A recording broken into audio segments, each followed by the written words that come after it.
Tessier of WrestleZone.com, joined by John Clark today, not tonight, today, to talk about WWE Crown Jewel at an unusual 4 p.m. time, just like Crown Jewel is at a very unusual noon start time yesterday, but we are here on Friday to talk about it. John, how you doing? I'm doing pretty good. Off the heels of one of the best pay-per-views of the year, I thought. So I'm doing good. How about you? Doing all right myself. Yesterday was my birthday, so I took the chance to just unplug all but pretty much entirely. I watched the show this morning. Granted, in 2 sittings. I think it was 4 hours long. I was like, oh, this is a lot. So I watched probably about half, and then took a little break, came back to it. Definitely one of the strongest Saudi Arabia shows. We were talking about that. I believe it was on the Raw or NXT post show this past week, kind of just on the card alone. Nesta wished me happy birthday. Thank you very much. I appreciate it. But yeah, like even just on the card alone, you had to know this was like it would have been impossible to not be one of the best Saudi Arabia shows when you had Lesnar and Reigns, when you had, Big E, Drew McIntyre. Even we were talking about it for weeks now, even though some of the matches were pretty predictable heading into it, as long as the matches delivered in terms of quality, again, it was pretty much set up to succeed. So with that in mind, aside from the kickoff match, we're not going to dig into that too much because neither of us watched it. Spoiler alert. We're going to talk about the 9 matches on the main card itself. As Nestor was saying, it was a long show, 4 hours long. And yes, Nestor, it is weird to be here at 4 p.m. on a Friday, but doing what we got to do, talking about wrestling here. Again, I didn't really want to do the show yesterday, so here we are. So, John, we started off with the Hell in a Cell match between Edge and Seth Rollins here. I thought this was good. This was definitely the conclusion of a very heated, solid trilogy of matches here. The score had been kind of 1-1, so this was the tiebreaker. As expected, good Hell in a Cell match. These 2 guys have been in it before, and here, a rare exception these days where it's a Hell in a Cell match that is actually warranted. It's this brutal rivalry. It's very personal. So, rather than some of the random Hell in a Cells here, this actually had a meaning to it, where both men really wanted to hurt each other, and in the end, Edge he won. So that was maybe a little surprising in some ways. But John, what do you think of the match and of the outcome here?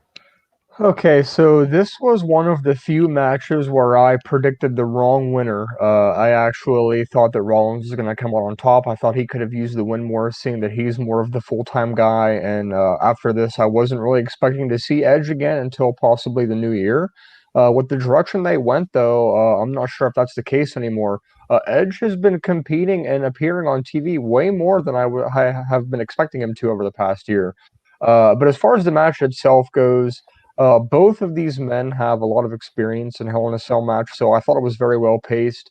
I have to note the history here with referee Jessica Carr being the first ever female official to not only ref a Hell in a Cell match, but also ref in Saudi Arabia, and I thought that was a pretty big deal.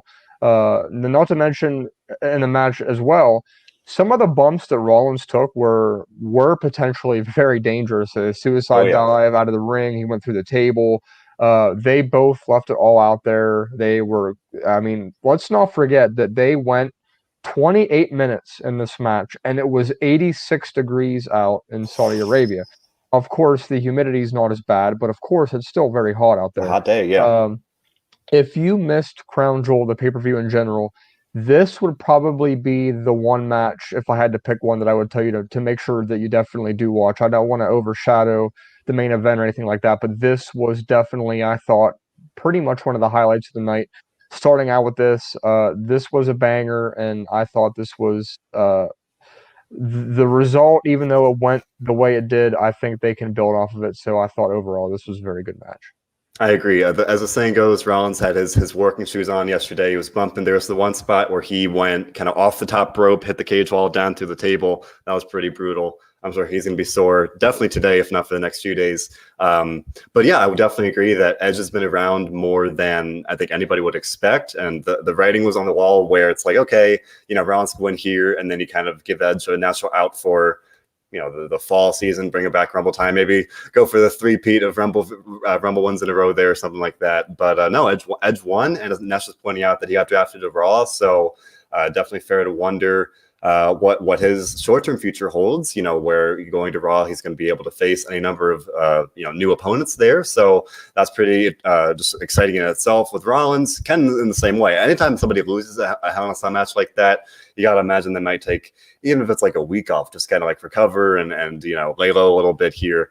And as for what's next for Rollins, he'll be on Raw as well. That's actually worth pointing out. I forgot about that. So while this feud, there's several matches that we saw at Crown Jewel where several of the feuds might be over, but like both competitors will be on the same brand. So it's not like they'll be completely going in different directions here. So you also mentioned and let's not forget that on this past Monday Night Raw, Rollins was advertised to be there this coming week. So there's no rest, there's no downtime. It's going to be very interesting to see how they build off of this immediately, just 4 days after the match. So it'll be nice.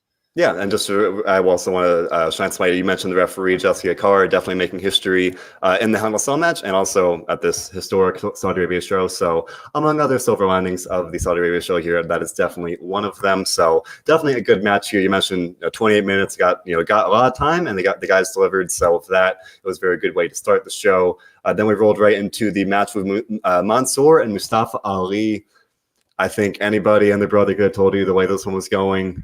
Mansour, the Saudi Arabian native, we've talked about him in general before. Thankfully, this time around, he actually had a legit feud on Raw. He's actually been a featured character on Raw. So that is this has been, I think this all for Mansour this year was a step forward, whereas before he's been kind of thrown on the card fairly meaninglessly or just to give him a match, give him a win. But this time it was an actual storyline, and Mustafa Ali had tweeted at some point throughout the week, I feel like it was maybe Wednesday night, that he said Wednesday night, yeah, that this is a very historic match, the first time that two Muslim superstars have had a match on a WWE pay-per-view. So again, among other silver linings, just the fact they're making history. They are really kind of writing new history. That's pretty darn cool. So it's good to, I imagine for them, and for the fans as well, it's very, very meaningful to see that. So, and even for the match itself, I thought it was good. Mustafa Ali remains criminally underrated. I thought he looked great, and Mansour looked good as well. There was one point where the commentary team had said,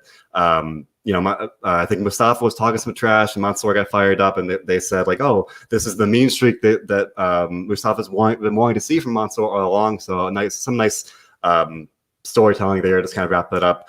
I imagine this feud probably isn't going anywhere else beyond this. I feel like it was kind of set up for the Crown Jewel show. But John, what do you think about the match and Mansour winning here?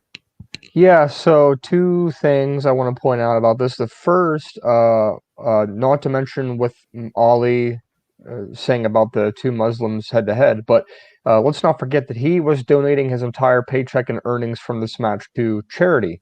So that was nice to see. And then I did see Dan Greathouse asking about the talent making it back in time. We did get confirmation earlier today the talent did make it back to the States. They have landed. They are back in time for SmackDown. So no issues there like we have seen in the past, but we're all good there. And then, as far as the match goes, this had a logical build-up, so that was good. Ali can pretty much go with anybody. So, of course, he made Mansour look good. And Mansour's no slouch himself. He's wrestled the likes of Ziggler and Cesaro and others in Saudi Arabia, so he definitely has the experience there. And then, of course, at the end of the match, let's not forget that the cameo by Olympic silver medalist Tarek Hamedi, I think that's how you say it. He basically took out Ali, which, I mean, that was a nice moment for the live crowd. They do stuff like that. I mean, United States, we had Gable Stevenson and Right. also the female wrestling gold medalist. So it's nice that they're, let's not forget that this is a part of a year that Saudi Arabia calls like Riyadh days or Riyadh time or whatever, where it's more than just wrestling. Like this is like a month-long festival where they just celebrate. They had Pitbull come in. They had all kinds of stuff. So this is quite a big deal for them, and you can definitely tell that their presentation is all out. Speaking of presentation being all out, our next match was RK Bro versus AJ Styles and Omos, and Riddle came down to the ring on a camel, which they were showing a lot of camels before this match ringside. So I'm like, this is definitely a little odd. And of course, Riddle brings up the scooter, but he's like, wait a minute, Orton, I got something else. And he goes out and he comes back out on a camel. So I mean, just the presentation that they put out with twice as many fireworks as WrestleMania gets. Of course, Saudi Arabia does pay for all that, but still, it's still a very nice presentation. Riding on the camel, and then of course the match itself. Break down the match and what you thought of that. I first just want to say the image of Riddle riding the camel to the ring, and my favorite part was Randy just looking at him like, "What are you doing? Like, what? Like this the WWE socials like screenshot of Randy just giving him the most side eye was the funniest thing. So I feel like that's kind of what people were focusing on for this match. But the match itself was pretty good. We had talked about it on the Raw post show beforehand. Yet, you know, it was again like most matches on this card, it's probably going to be good, but I don't think anybody really thought AJ and Omos were going to win. Again, I think they're definitely telling a more long-term story here with RK Bro, and there's definitely a lot more they can do with that. The time is not now to split them up. And we were talking about on Monday, does that mean AJ and Omos are going to split up? Maybe, not necessarily, but I thought both teams looked good. I mean, again, we've talked about it before, but almost when he tagged in and when he was in there and then Randy tagged in, I think the first time, the crowd cheered. Like, it felt like a big deal because Omos has been treated very successfully. So he's been handled like a big deal, like a big star, as he should be. Again, even if he is very kind of new to all of this, he still is in this kind of his first year on the main roster. They are being very smart and being careful with him. And then you have that, that's just... It's very fundamental stuff, and they're doing it well, thankfully. So when the day does come that they want to have him be on his own, I think he's being set up for success with that. So good match here. I feel like the ending was a little funny for me that every time these days that Randy and AJ are in the ring together, it feels like AJ's going to go for the phenomenal form, and Randy counters him to RKO. At some point, it's like, AJ, like, come on, you should know better by now. Like, I think that's how the WrestleMania 35 match ended. I think... they maybe had at least one Raw match in that way. It's like at some point, I'd love to see a little progression of like, all right, maybe AJ doesn't go for that this time because he knows that like Randy's got that scouted, which it's good in itself. Randy has that scouted because they faced each other before, but maybe at some point soon inevitably we'll probably see this match again, but hopefully then we can see a little. Well, I was going to say, while we might not need to split up the teams, I think it is definitely time to split up the feud. I think these two have been going at it long enough, and I think that it's just time for both of them to move on to their own things. Because if I'm not mistaken, all four will still be on Raw, so there is the potential that they could somehow do this again. Now, we know about Survivor Series this year. We know that the theme is brain-to-brain supremacy, but that doesn't necessarily mean that we have to have Roman versus Big E or, Charlotte versus Becky. We could just have the 5-on-5 men and 5-on-5 women and go about our business the rest of the pay-per-view. To me, the pay-per-view has lost its spot as the fourth of the big four and is in danger of losing it even as the fifth, because with Crown Jewel being as big as it is every year, Survivor Series is definitely getting lost in the fold because it's a pointless pay-per-view with no stakes. They need to do something with it this year. And I'm going to be at Survivor Series. This is the last of the quote-unquote Big Five I haven't attended. I've never been to a Survivor Series, so that's just my thoughts on that. The fact that let's not assume yet that it's going to be this meaningless title versus title match. They could always, instead go say Roman versus Drew or something like that. They don't have to do Roman versus Big E, even though I think that's one that we're definitely going to get. They've already been teasing that. Yeah. But speaking of history and changing things, there was a queen crowned for the first time ever. We saw Doudrop and Zelina Vega go in. This was the longest match of the Queen's Crown tournament. The entire tournament only spanned 20 minutes, and this match was a little over 5 minutes. So this was a quarter of the tournament in one match. Zelina Vega was booked to lose 13 matches in a row prior to this tournament starting. She went on a hot streak, and she won the whole damn thing, Colin. She beat Doudrop, even though Doudrop... it was weird because clearly in this match, Doudrop was the babyface and Zelina Vega was the heel. But parts of this match, Doudrop was kind of showing aggression as if she was working as a heel as well. But it seems like WWE is still holding her back for some reason. Like, it doesn't feel like she's doing the most that she could be doing. But, I mean, there's not really much to report about the match itself, but more about Zelina winning. What do you think about Zelina winning, and where does she potentially go from here? Remember, she's going to be on Raw. So excuse me for assuming this, but I think that we're gonna get Zelina and Doudrop in more matches over on Raw because I think they're both on Raw. Yeah. I believe that's correct. Again, at this point, it's hard to keep track of who's going where. In the next couple of weeks, we'll definitely get it down. But 100%, I couldn't help but think that during the match when I was watching it, like we're definitely getting probably a rematch Monday between Doudrop and Vega. But I did not realize it was that bad. 13 matches in a row that Vega lost before this tournament.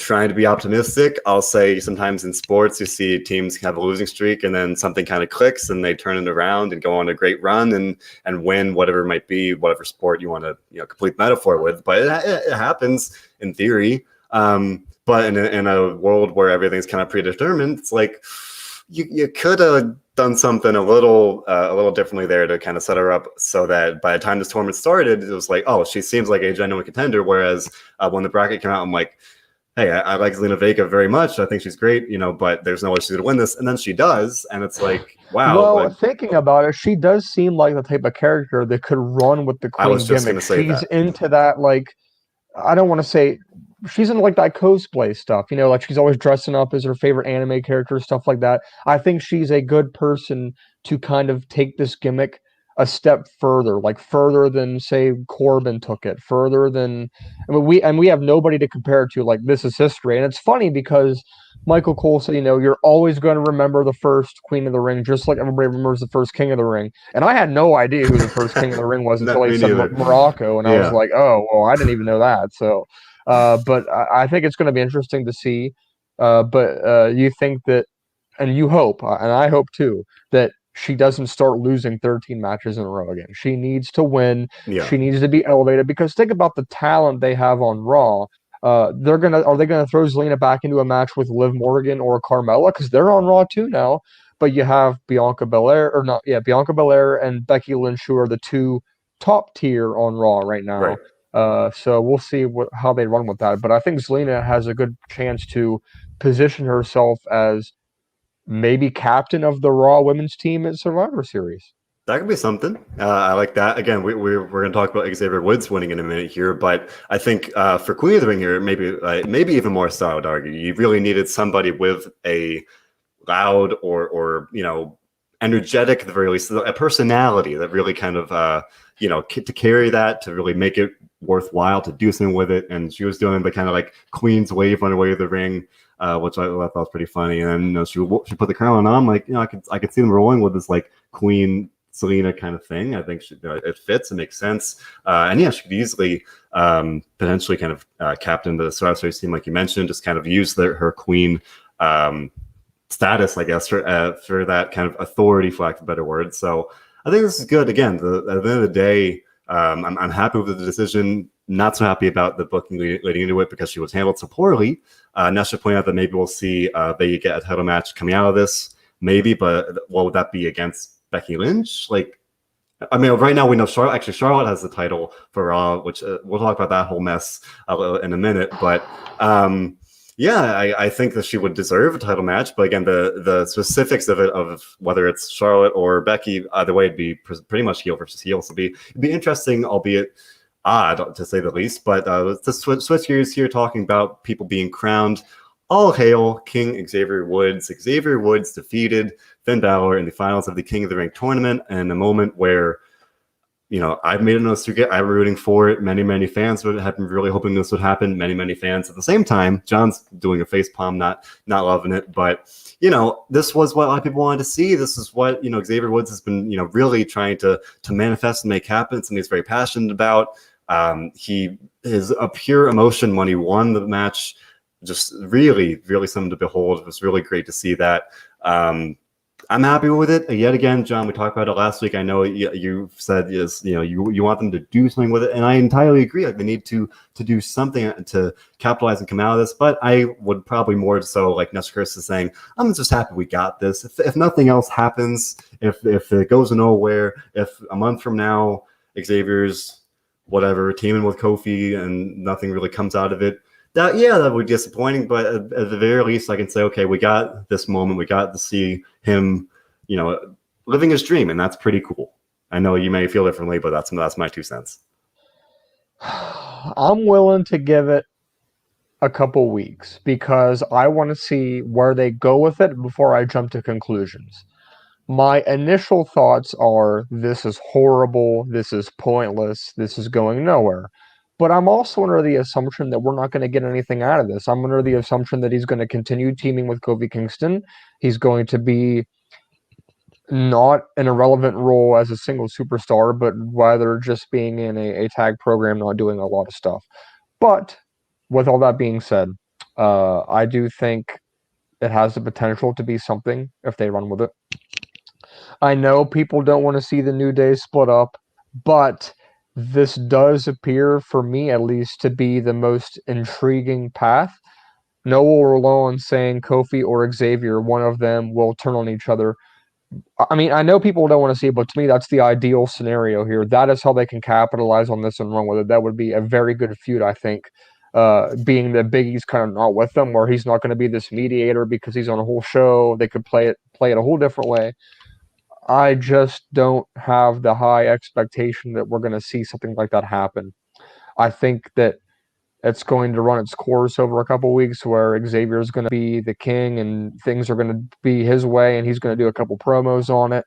And I'm not saying that Finn Balor would have been extraordinarily better. I don't think he really needed it either. I just thought that he could have probably had that story where he was a prince and now he's a king because he's on Raw. And I just thought that, that could have been good. The match itself, I mean, it was a pretty good match. It went about 10 minutes.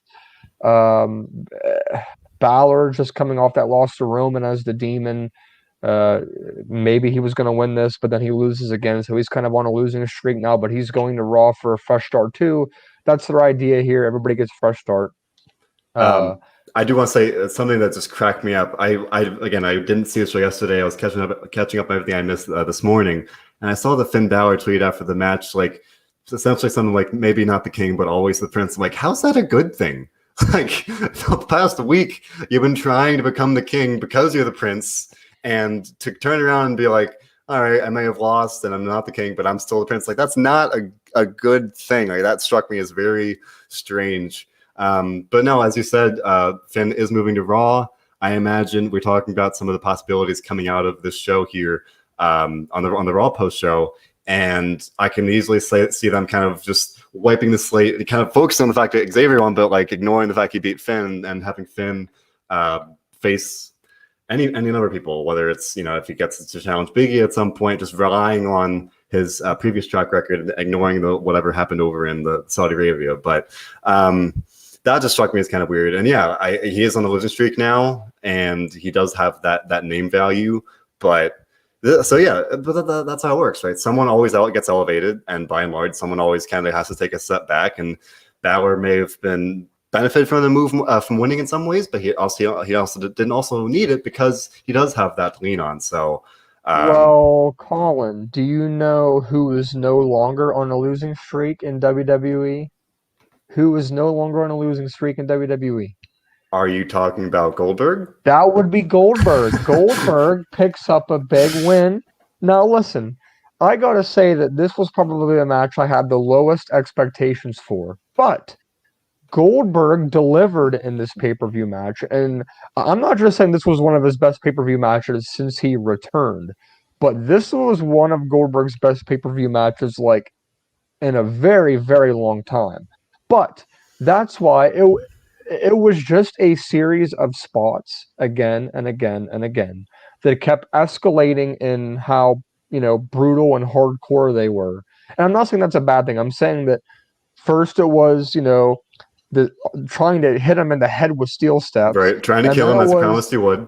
And then it was a couple chair shots, and Lashley's bleeding out the back, and then he gets speared off the stage. And this wasn't just like a 2-foot drop; this was a pretty big drop.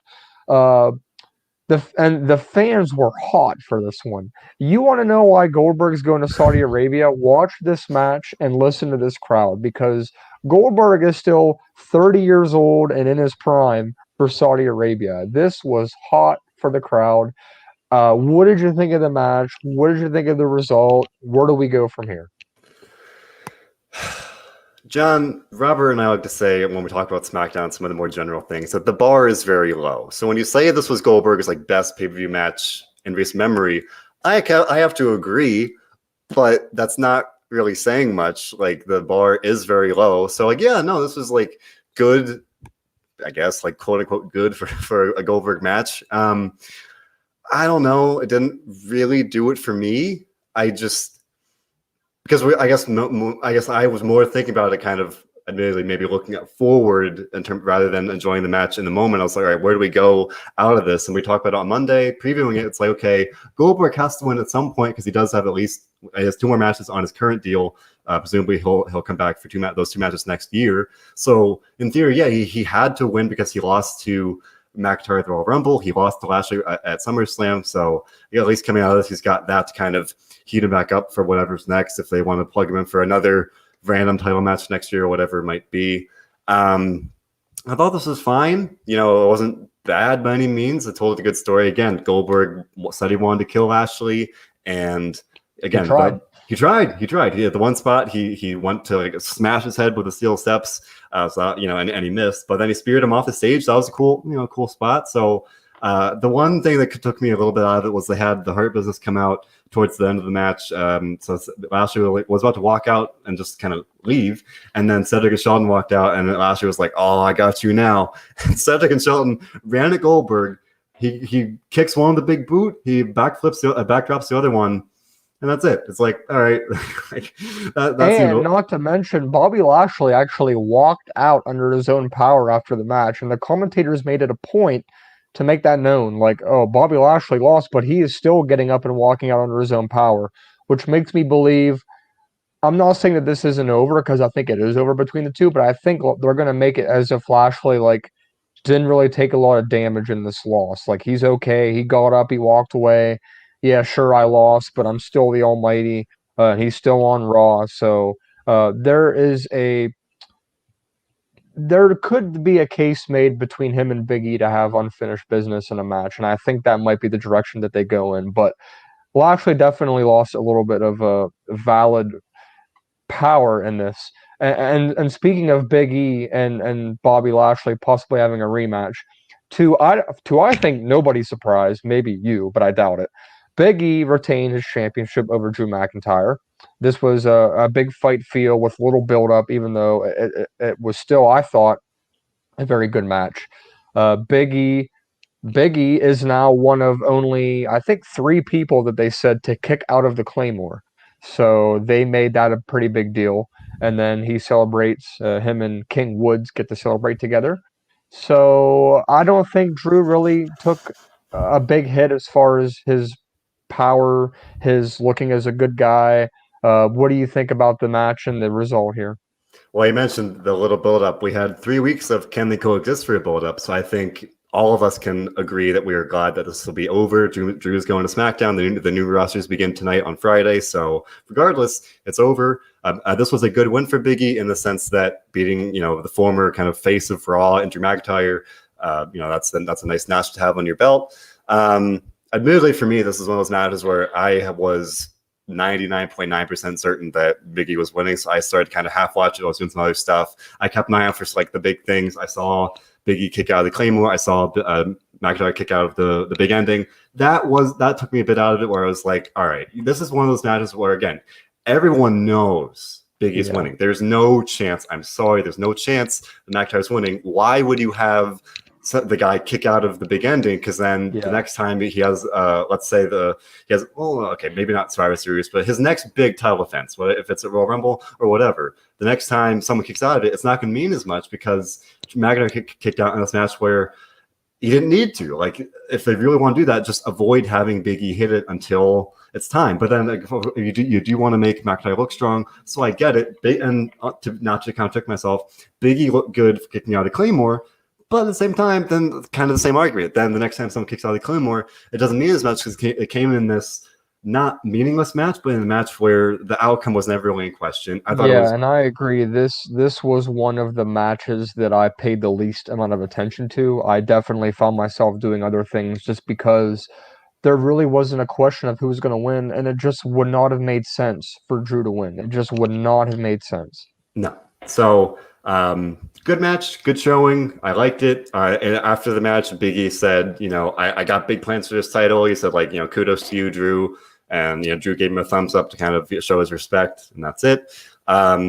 He mentioned a minute ago having the potential for Bobby Lashley as the next kind of challenger.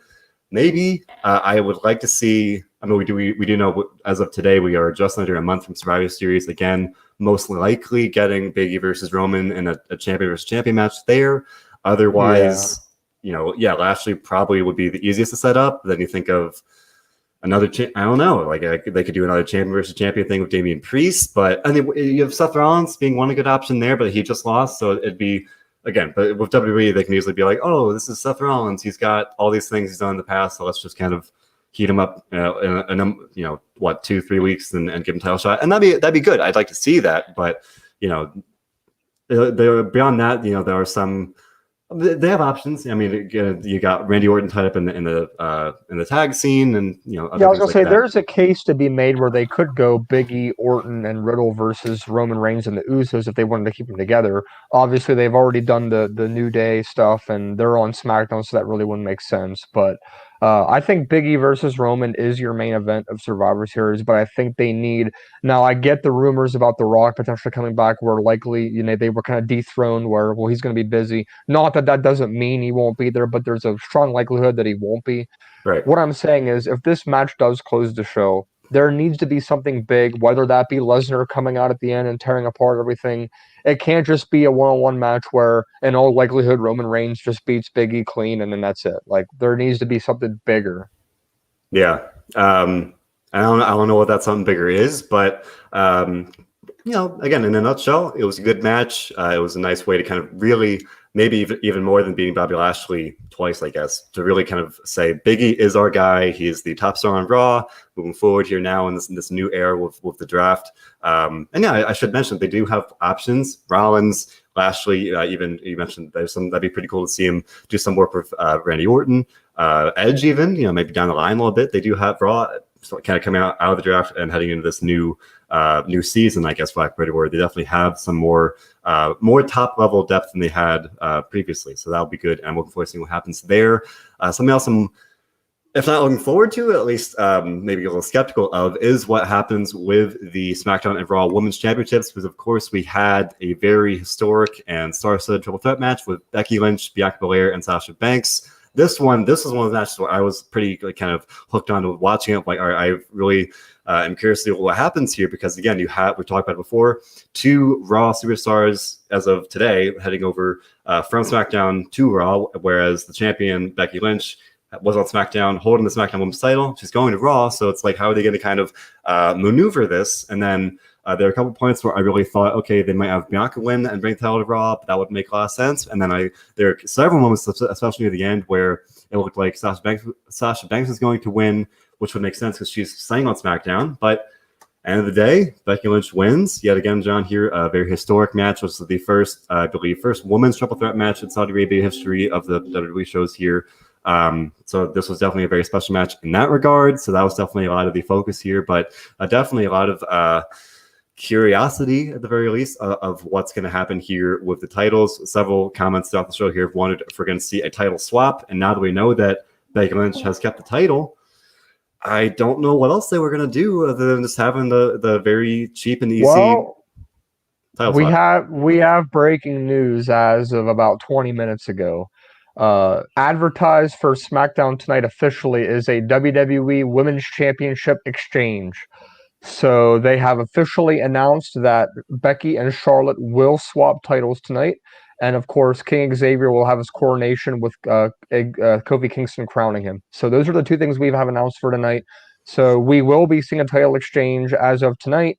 Becky Lynch will now be the Raw Women's Champion, and Charlotte Flair will now be the SmackDown Women's Champion. So, Colin, to answer your question, there we go. WWE has just confirmed a title swap for tonight. So, to everybody's anger that I've seen on Twitter in the immediate 10 seconds I've been reading this to you, people are not happy.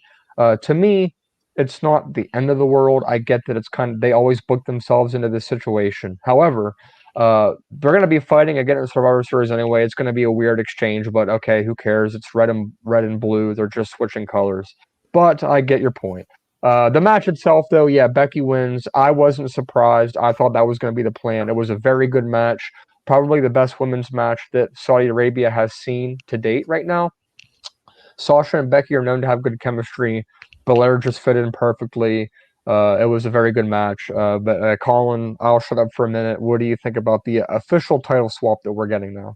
I'm going to quote Nesha Chris here by saying, that sucks. I'm sorry, but my gosh, like, again, I'm not trying to knock the tag titles. It's one thing almost the tag team titles, though, because like that, WWE has made it clear at various points in the recent history that they don't really care about the tag titles, like that they can easily swap them because it doesn't really matter. But these are the top women's championships on Raw and SmackDown. They are a big deal. You have this historic match here with Sasha, Bianca, and Becky, where you're really trying to play up the fact that it is a big deal, and then you turn around and just have them swap. And not only are they swapping the titles on paper, they're having Becky Lynch and Charlotte Flair swap the titles, two like notorious arch enemies doing that. Well, and with you saying that, let's not forget that doesn't necessarily mean that it's going to be a smooth switch tonight. They could play this out still in another direction, and we could end up having this could be the start of a potential unification match for Survivor Series. People don't want to see that, and I get that too, but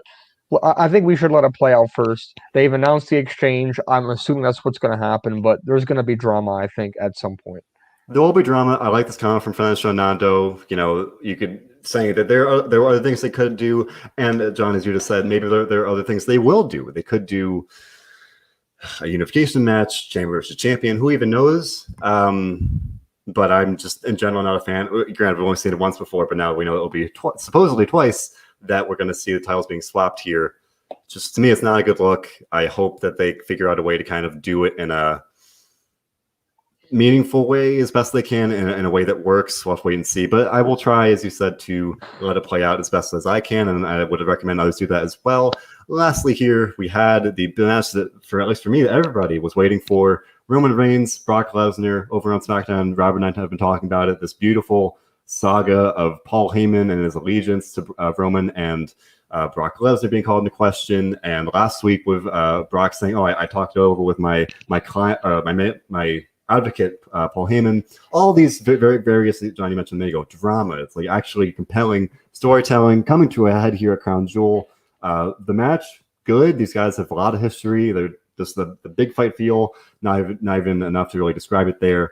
For me, the one real big spot was Roman diving over the top ropes. He has not done that in a while, as far as I can recall. So that really showed you like that this was kind of him saying, "All right, it's do or die time." Like this is he trusts Lesnar too. Yeah, as they should. They've had several matches together in these high profile moments. For Lesnar, I mean, you can knock him for his part-time stats, whatever, but he is an experienced guy. He's a legend. He's not going to go out there and literally drop Roman Reigns and hurt him. Like he knows what he's doing. So and he's very, very good. He's like one of the best, as many people have said, one of the best of this generation in his own way, at least. So I like this a lot. The ending, again, maybe just I don't know what exactly I was hoping for, but yeah, I will say the ending at first I was hooked because the referee was down. Paul Heyman threw in the title, landed literally smack in the middle of both guys, and he yelled, "You know what to Lesnar, do.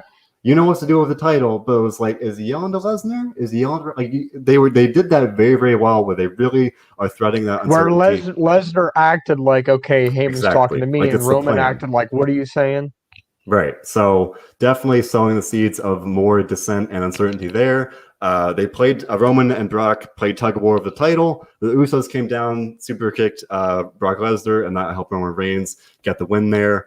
I don't know. I'm looking at the time right now. It went 12 minutes. So I guess I would say I'm justified in saying I thought it would get a little more here. Granted, it is Brock Lesnar, so it's not like it's going to be a 30-minute clinic of tactical wrestling, but I don't know. It seemed a little short. It seemed like, and the ending was just like a little abrupt, kind of like the Goldberg match. I thought it'd get a little more of a climactic ending. Granted, I liked that the story they told there. Just it seemed a little, if not rushed, just a little abrupt there. So good one for Roman Reigns. It's I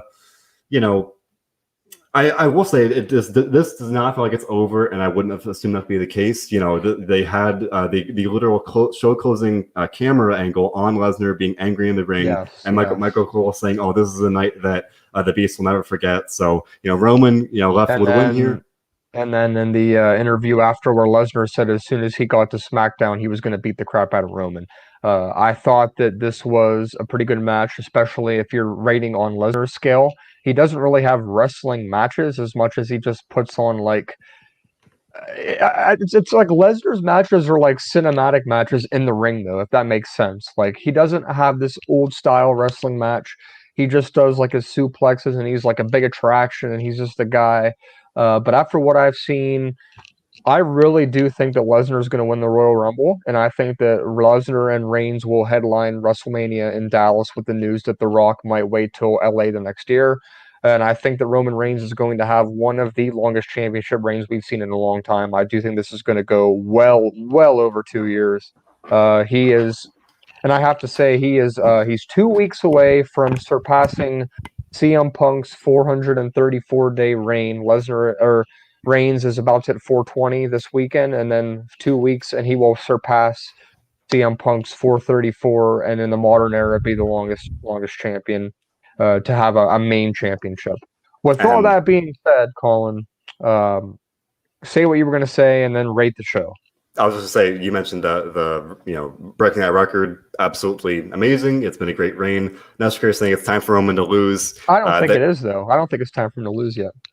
I think there's more they can do here. I've been seeing a little more criticism lately, but you know, I think especially the possibility, or maybe even probability, that The Rock will be kind of waiting on that potential match for another year. Hey, I hadn't really thought of it, but I like the idea of, yet, you know, all the history there with Lesnar and Reigns. I think there's a lot to be said for that, and this kind of set that up. I'm not quite sure if Lesnar is going to be around in the short term, but I can easily see him coming back for Royal Rumble time and doing that. But that is one thing where we'll have to wait and see. But otherwise, you know, for me, definitely, I said this last show, yeah, probably the best Saudi Arabia show that we've had. And aside from that kind of distinction as a general WWE show, I would say it's probably like on par with Extreme Rules and the kind of offerings we've been seeing lately. So I'd go for like a 7.5. Again, maybe I was a little harsher on some of the matches than I should have been, but not a bad show by any means. And but for me, it's not like it was necessarily a great show. And if you really enjoyed it, if you dug every match and really came out of it feeling great, more power to you. I guess I was hoping for a little more in some ways, but I enjoyed it. I thought I was hoping for more in some cases, but that's kind of my take on it. John, what do you think? I actually gave this an 8.75. Wow. I thought this was a very strong pay-per-view. I thought it had pretty good build. It had very good matches. It had a very hot crowd. I thought this was the best WWE pay-per-view of the calendar year. I thought it was better than WrestleMania, and I Wow. thought it was better than SummerSlam as well. The matches, it seemed like WrestleMania was just thrown together. It just had random matches that were kind of no build. I mean, it was good. I mean, WrestleMania is still WrestleMania, but SummerSlam I thought was good too. I think I gave SummerSlam a 7.75, and I gave WrestleMania a 7.5. And I'm giving this an 8.75. This is the highest I've rated a pay-per-view in quite some time. Wow. I was jealous of the live crowd. The presentation WWE puts out is unmatched, and I tweeted that as well. It was absolutely brilliant. Yeah. I thought that the matches themselves were good on a WWE scale as of late. I'm not saying they were all bangers, but they were all very They're good. good. Yeah, There was at least 4 matches that I would probably give 4 stars, and that's pretty good for a pay-per-view card of 9 matches. for So sure. all in all, good pay-per-view. I will be at the next one, Survivor Series, in a month, and then of course that's the last one of the calendar year until January 1st. So we'll see what they do, and we'll be back on Monday to talk about what the fallout is on the Raw side. Anyway, Yeah, so people definitely agreeing that it was a pretty good show. Nesh gave it an eight. Eric Hedgeham gave it an 8.5. Finished on Nando with a 7.6 as well. Nesh pointed out that's a high score for you, John. That giving it a very high score there. And I thank you for comparing it to the WrestleMania score and SummerSlam scores. Like that's definitely shows you that they delivered with the show, and Dan giving an 8 as well. So yeah, I would say it's fair to say that they over delivered here, and yeah, I gave it a 7.5. I was expecting probably like 7 tops. Again, some of the matches here for me, the air of predictability, was a little hard to overcome in some ways. Maybe that's why I was a little down on it, but the matches certainly delivered, and for that, you can't knock it. So, John, as you said, we'll be back here on Monday to talk about the new era of Raw coming out with the draft rosters being official. Otherwise, yes, Nesha asked me earlier if we'll be here for SmackDown. Robert and I will be here tonight for Friday Night SmackDown. Probably right about 9:50 or so, just towards the end of the show. We're trying to start a little early to get that out of the way there, because we also do have Rampage. We're trying to cover all these things in the crazy world of wrestling here. So with that being said, 5 hours. Come back in 5 hours, people. Come back in 5 hours tonight here if you're watching this live. Otherwise, if you're watching this after the fact, just look for the SmackDown post show as well. But otherwise, a great stream of interviews coming to you guys, and we got the NXT post shows on Tuesdays as well. All these things and more always available on all of our platforms: SoundCloud, Spotify, YouTube, Apple Podcasts, whatever it may be. We've got you covered. So leave, like, and subscribe. We appreciate your support. And remember, if you liked Crown Jewel, if you didn't, or if you did even watch it, I know that was going around as well. But regardless, as always, whatever brand or company or show you prefer, we try to do one thing here above all others here at WrestleZone. John, can you tell me what that is? Enjoy wrestling. Indeed. Thanks for listening, everybody.